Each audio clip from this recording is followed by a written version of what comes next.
ವೀಕ್ಷಕರಿಗೆಲ್ಲರಿಗೂ Nagamma YouTube ಚಾನಲ್ಗೆ ಸ್ವಾಗತ. ನಾನು ಇವತ್ತು ಮಾಡೋಕ್ಕೆ ತೋರ್ಸೋಕೆ ಹೊರಟಿರೋದು ಎಗ್ ರೈಸ್. ಹೇಗೆ ಮಾಡೋದು ಅನ್ನೋದು ತೋರಿಸ್ತೀನಿ. ಒಂದು 4-5 ಸ್ಪೂನ್ ಎಣ್ಣೆ ಹಾಕೋಣ. ಎಗ್ ರೈಸ್ ತುಂಬ ಚೆನ್ನಾಗಿರುತ್ತೆ. ಎಣ್ಣೆ ಸ್ವಲ್ಪ ಮುಂದೆ ಇರಬೇಕು. ಮುಂದೆ ಇದ್ದರೆ ಎಗ್ ರೈಸ್ ತುಂಬ ಚೆನ್ನಾಗಿ ಟೇಸ್ಟ್. 1 ಇಂಚ್ ಚಕ್ಕೆ, 4 ಲವಂಗ, 4 ಕರಿಮೆಣಸು, 3-4 ಈರುಳ್ಳಿ ತೊಗೊಂಡಿನಿ. ಉದ್ದುದ್ದ ಕಟ್ ಮಾಡ್ಕೋಬೇಕು. ಈರುಳ್ಳಿ ಹಾಕ್ಬಿಡೋಣ. 3-4 ಮೆಣಸಿನ್ಕಾಯಿ ತೊಗೊಂಡಿನಿ. ಮೆಣಸಿನ್ಕಾಯಿನ ಇವಾಗ ಹಾಕ್ಬಿಡೋಣ. ಇದು ಮಾಡ್ಕೊಂಬಿಡೋಣ ಈರುಳ್ಳಿ ಮೆಣಸಿನ್ಕಾಯಿನ. ಬೆಳ್ಳುಳ್ಳಿ ಪೇಸ್ಟು 1 ಸ್ಪೂನ್ ಹಾಕಿದ್ದೇನೆ. ನೋಡಿರಿ, ಈರುಳ್ಳಿ ಮೆಣಸಿನ್ಕಾಯಿ ಎಲ್ಲ ಬೆಂದಿದೆ. ಇವಾಗ 1/4 ಸ್ಪೂನ್ ಅರಶಿನ, ಇದಕ್ಕೆ ತಕ್ಕಷ್ಟು ಉಪ್ಪು, 1 ಚುಟುಕಿವಷ್ಟು ಜೀರಿಗೆ ಪುಡಿ, 1 ಅರ್ಧ ಸ್ಪೂನ್ ಧನಿಯಾ powder, 1/4 spoon garam masala, 1/4 spoon egg rice masala. ಇವಾಗೆಲ್ಲ ಮಸಾಲ ಹಾಕಿದವ ಚೆನ್ನಾಗಿ ಮಿಕ್ಸ್ ಮಾಡಿಬಿಡೋಣ. ನೋಡಿರಿ, ಎಷ್ಟು ಚೆನ್ನಾಗಿ ಬಂದಿದೆ ಎಗ್ ರೈಸಿಗೆ. ನೀವು ಒಂದ್ಸರಿ ಮಾಡಿರಿ. ನಮ್ಮ ಚಾನಲ್ಗೆ ಸಬ್ಸ್ಕ್ರೈಬ್ ಆಗಿರಿ, ಒಂದು ಲೈಕ್ ಕೊಡಿರಿ. ನಾಗಮ್ಮ ಯೂಟ್ಯೂಬ್ ಚಾನಲಿಗೆ ಶೇರ್ ಮಾಡಿರಿ.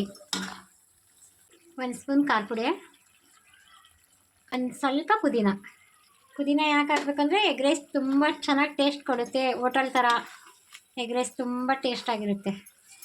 ನೋಡಿರಿ, ಮಸಾಲೆ ಎಲ್ಲ ಚೆನ್ನಾಗಿ ಬೆಂದಿದೆ. ಖಾರ ಪುಡಿ ಉಪ್ಪು ಎಲ್ಲ ಹದವಾಗಿ ಹಾಕಿದ್ರಿಂದ ಎಷ್ಟು ಚೆನ್ನಾಗಿ ಬೆಂದಿದೆ. ಇವಾಗ ಒಂದು 6 ಮೊಟ್ಟೆನ ಈ ಥರ ಹಿಂಗೆ ಮಾಡಿಟ್ಕೊಂಡಿದ್ದೆ. ಇವಾಗ ಇದಕ್ಕೆ ಹಾಕ್ಬಿಡೋಣ ಎಗ್ ರೈಸಿಗೆ.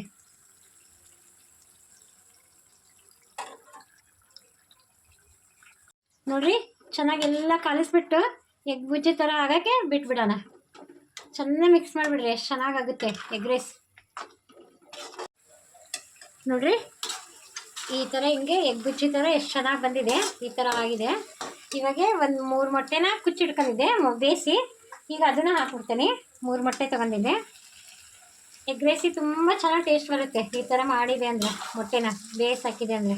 ನೋಡಿರಿ, ಅನ್ನ ಮಾಡಿ ಇಟ್ಕೊಂಡಿದ್ದೆ. ಇವಾಗ ಇದಕ್ಕೆ ಅನ್ನ ಮಿಕ್ಸ್ ಮಾಡಿಬಿಡೋಣ. ಅನ್ನ ಮಾಡಿ ಇಟ್ಕೊಂಡ್ಬಿಡ್ಬೇಕು ನೀವು, ಬಿಸಿ ಅನ್ನನ. ಇಲ್ಲ ಬೆಳಗ್ಗೆ ಅನ್ನ, ರಾತ್ರಿ ಅನ್ನ ಯಾವುದಾದ್ರೂ ನಡೀತೈತೆ. ಆದರೆ ಬಿಸಿ ಅನ್ನ ಮಾಡಿದರೆ ತುಂಬ ಟೇಸ್ಟ್ ಬರುತ್ತೆ ಎಗ್ ರೈಸಿಗೆ. ನೋಡಿರಿ, ಲಾಸ್ಟಿಗೆ 1 ಸ್ಪೂನ್ ಸೋಯಾ ಸಾಸು ಯಾಕೆ ಹಾಕ್ಬೇಕಂದ್ರೆ ತುಂಬ ಟೇಸ್ಟ್ ಕೊಡುತ್ತೆ. ಅದಕ್ಕೆ ಸ್ವಲ್ಪ ಕೊತ್ತಂಬರಿ. ನೋಡಿರಿ, ಸೋಯಾ ಸಾಸ್ ಕೊತ್ತಂಬರಿ ಹಾಕಿದ್ಮೇಲೆ ಒಂದು ಸ್ವಲ್ಪ ಮೇಲೆ ಕೆಳಗೆ ಮಾಡ್ಕೊಂಬಿಡ್ರಿ. ಎಗ್ ರೈಸ್ ತುಂಬ ಚೆನ್ನಾಗಿ ಟೇಸ್ಟ್ ಬಂದಿದೆ. ಎಷ್ಟು ಸಖತ್ತಾಗಿ ಬಂದಿದೆ, ಚೆನ್ನಾಗಿ ಬಂದಿದೆ. ಎಲ್ಲರೂ ಲೈಕ್ ಕೊಡಿರಿ. ನಮ್ಮ ಚಾನಲಿಗೆ ಸಬ್ಸ್ಕ್ರೈಬ್ ಆಗಿರಿ, ನಾಗಮ್ಮ ಯೂಟ್ಯೂಬ್ ಚಾನಲಿಗೆ. ಇವಾಗ ಪ್ಲೇಟಿಗೆ ಸರ್ವ್ ಮಾಡ್ಕೊಂಬಿಡೋಣ ಮಿಕ್ಸ್ ಮಾಡಿದ್ಮೇಲೆ. ವೀಕ್ಷಕರೇ, ಎಗ್ ರೈಸ್ ರೆಡಿಯಾಗಿದೆ. ಎಷ್ಟು ಚೆನ್ನಾಗಿ ಬಂದಿದೆ. ನಮ್ಮ ಚಾನಲ್ ಲೈಕ್ ಕೊಡಿರಿ, ಸಬ್ಸ್ಕ್ರೈಬ್ ಆಗಿರಿ.